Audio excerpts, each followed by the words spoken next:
नमस्कार। आज की कहानी है अपने। सुबह से बेचैन रूह को लिए घूम रहा हूँ। सपनों के खारिज होने का भय सांसें छीन रहा है। बूढ़ा शरीर जीवन की मार को झेल नहीं पा रहा है। सांसों की नया हिचकोले खाती हुई किनारा ढूंढ रही है।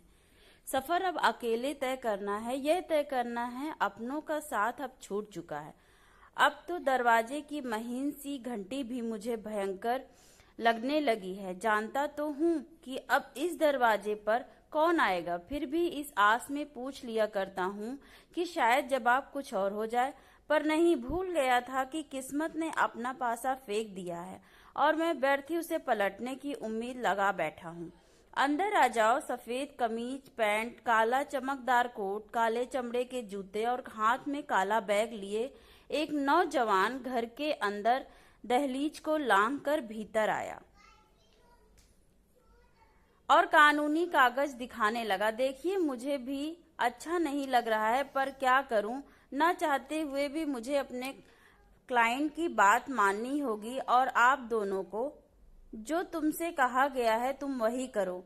जब हमारे अपनों को इस बात से कोई फर्क नहीं पड़ता तो तुम्हें भी नहीं पड़ना चाहिए। बताओ, कब जाना है हमें अपना घर छोड़कर? कपूर साहब ने भावनाओं के भंवर में से निकलकर काले कोट वाले से पूछा। जी, आज शाम तक का समय मिला है। कानून का नुमियादा धीमी आवाज में बोला। ठीक है, आज शाम तक तुम्हें यह घर खाली मिल जाएगा। चलता हूँ। उसके चले जाने के बाद कपूर साहब और उनकी पत्नी निर्मला घर के बरामदे में बैठकर फूट फूट कर रोने लगे।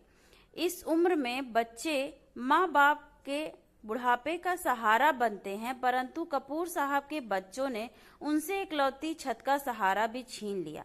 माँ बाप का यह सोचकर बच्चों की परवरिश में जीवन लगा देते हैं कि कल को यही परवरिश कम से कम हमें 2 वक्त की रोटी दे पाए, परंतु हमारे बच्चों ने हमें एक ऐसे रास्ते पर लाकर छोड़ा है जहां दोनों तरफ गहरी खाई है।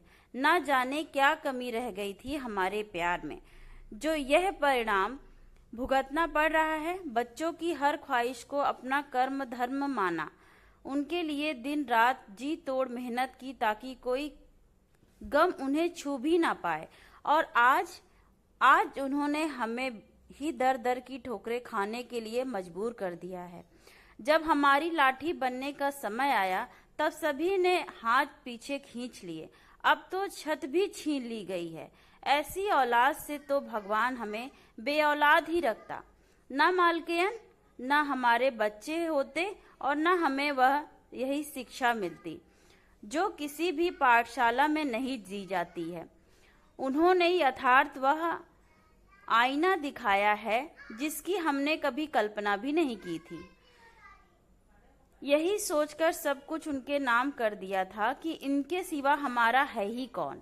आज इन्हीं अपनों का तिरस्कार उपहार में मिल रहा है। जिंदा रहकर भी जिंदा नहीं हैं हम। जब तक धन दौलत सब हमारे पास था तब तक ये सब हमारे अंग संग ही मंडराते रहते थे। अब पैसे का खेल है मालकिन। पैसा ही माई है, पैसा ही बाप है इनका, जिनके लिए हमने अपना सब कुछ दांव पर लगा दिया। आज वही हमें दांव पर लगाकर चले गए। कपूर साहब और उनकी पत्नी निर्मला अपने जीवन का अंत तलाशते हुए एक दूसरे का सहारा बने।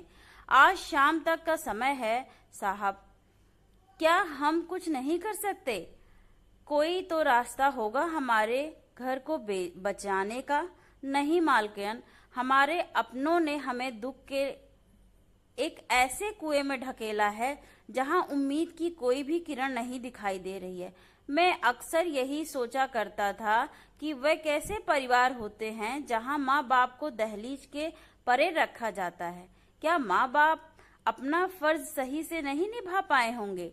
परंतु जब नजरें अपने ही घर की तरफ मुड़ती हैं तो यकीन हो जाता है कि कमी परवरिश में नहीं बल्कि बच्चों के पढ़ाने में है। हमने अपने बच्चों को उच्चतम शिक्षा का आशीर्वाद दिया और उन्होंने हमें घर निकाला। शायद उनकी शिक्षा यही कहती है।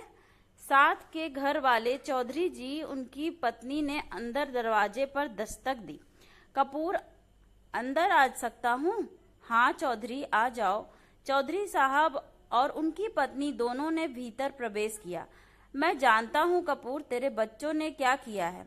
मैं शुरू से ही तुझे समझाता रहा हूँ कि कुछ अपने पास भी रख ले, पर तू नहीं माना।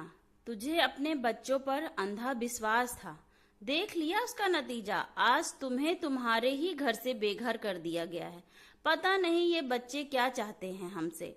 माँ बाप अपना पूरा जीवन इनकी परवरिश में लगा देते हैं, इनके भविष्य को संवारने में लगा देते हैं, परंतु यह नहीं जान पाते कि इनके भविष्य में हमारा ही कोई स्थान नहीं होता। अपने सुख को भूलकर इनकी सुविधाओं का ध्यान रखते हैं, खुद गीले में सोते हैं और इन्हें सूखे में सुलाते हैं। रात रात भर जगते हैं इनकी खातिर।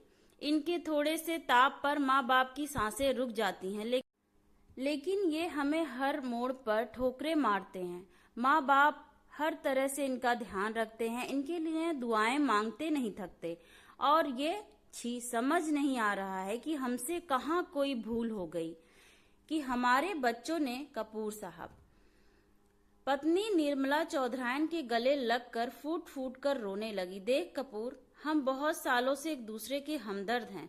मेरी हर परेशानी में तूने मेरा हौसला बढ़ाया है, मेरे दुख को अपना दुख माना है। आज तुझे एक हक से अपने साथ ले जाने आया हूँ। तू मेरे साथ मेरे घर चल। मेरा घर इतना बड़ा तो नहीं है, पर तुझे ये विश्वास दिलाता हूँ कि वहाँ सभी तेरे अपने होंगे। एक कमरा, एक रसोई है, पर हम गुजारा कर लेंगे दोस्त। मना मत करना।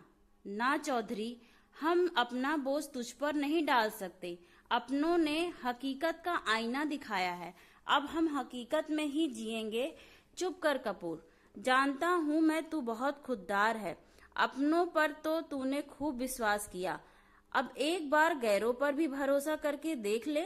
सच कहता हूँ यार, शिकायत का मौका नहीं दूंगा। चौधरी का अपनापन देखकर कपूर साहब उनके गले लगकर खून के आंसू रोए। जिस अपनेपन को वह आजीवन ढूंढते रहे, वह जीवन के इस पड़ाव में आकर कुछ इस तरह से मिलेगा, सोचा ना था। कहते हैं इंसान सब खोकर अपनों को पाता है, सही कहते हैं।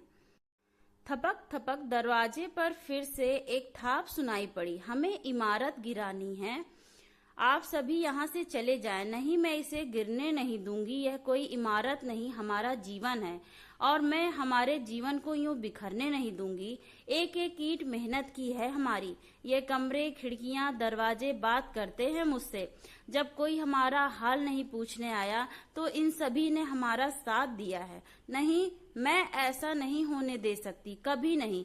नहीं, मैं ऐसा नहीं होने दूंगी। नहीं मालकिन, मैं सब जानता हूँ, पर हमारा और इसका साथ यहीं तक का था, यहीं तक का। हमें जाना होगा मालकिन, जाना होगा। चलो। चौधरी जी ने अपनी पत्नी से निर्मला जी को संभालने के लिए कहा। चलो बहन, चले यहाँ से। ना चाहते हुए भी निर्मला जी ने अपने कदम बाहर दहलीज की ओर बढ़ाए। समय से पहले ही कपूर साहब ने वह घर छोड़ दिया। घर की दहलीज को लांघते समय निर्मला जी ने एक बार पीछे देखना चाहा, क्या खबर कोई आवाज ही दे दे, पर उनका यह भ्रम टूटते देर नहीं लगी। किसी ने भी उन्हें नहीं पुकारा। दहलीज की दोनों तरफ कदमों में यही द्वंद छिड़ा रहा कि वह भीतर लौट आए या फिर हमेशा हमेशा के लिए आगे बढ़ जाएं। धन्यवाद दोस्तों। स्टोरी पसंद आई हो तो प्लीज़ लाइक एंड सब्सक्राइब। आखिरी तक बने रहने के लिए धन्यवाद। Thank you for watching.